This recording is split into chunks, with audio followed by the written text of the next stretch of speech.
Hey friends and folks, this is Rob. We're over here. We're on a lot. I want to welcome you first of all to Land Bankers TV. Thanks for being on today. We're gonna have a lot of fun here, and we're gonna show you some lots. We're on here right now. We're on a street called Lambright Street. Okay, so as you can see over there, that's Lambright. Okay, we're in a little town called Gulf Cove. Okay, it's in Englewood, Florida. So we're in Charlotte County, and as you guys know, I love buying lots. So this is a great lot. It's an 80 by 125. It's a corner lot, so it's good for building. People love building lots, and that's great too. I think the road might be a little bit of a busy road, but that's okay. People like busy roads, and you know, like what I always say, folks, in real estate, especially now, we're in an end user market.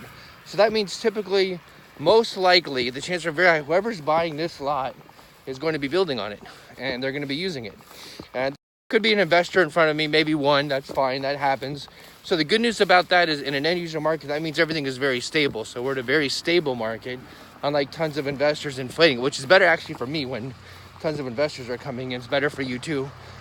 But a stable market is nice because you know whatever lot you buy, you're gonna be able to sell as long as we use some of the tricks in this price. Now here's what I like, look at this one. It's got some nice trees, some nice pines. It's got a nice oak in there, nice palmettos, but it's not overloaded with so many trees that it's going to cost a ton of money clearing it, okay? And by the way, we have a land clearing company, so if you ever need clearing, that's fine. But like stuff like right here, like this Brazilian pepper that you see, that's typical stuff, that's fine. This is a nice open lot. It's great. It's on a corner. There's a lot of development on the street. People like that. And we're in a community that's very in high demand. It's called Gulf Cove. There's a private boat ramp. There's the water's right over that way. So it's going to be great. So I like it. I'm out here today because tomorrow this lot's going up on the tax deed auction. So I'm going to buy it. I'm going to bid on it, the tax deed. There's one thing I love about tax deeds. There's no other bidders. Maybe there might be one or two. So this lot, they owe, I think about, I don't know, maybe $2,000, $1,900. I'll probably get that for whatever's owed in taxes, maybe $100 more. So that's the good part. So I'm gonna have this lot for $2,000 easily.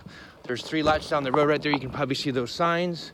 Those are $12,500 a piece. So I'll turn around. I'll just flip this one at, you know, I don't know, $8,900 or something just to sell it real quick, you know? So that's a great buy. Now, when you buy at the tax deed, you do have to do something called quiet title. So that costs some extra money, takes some time, but you know, I'll show you that process. I'll teach you about it.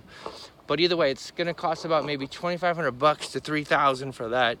So that puts me all in at $5,000. So it's nice, you know? So there's also some strategies that we use to mitigate the tax, the quiet title to make it go faster. It's typically a 4-month process. We have a way to narrow it down to 20 days. Yes, that's right, 20 days. So that's what we're gonna do. And this one is perfect for it. So that's why I'm excited. I'm gonna bid on this one. Now we're gonna go look at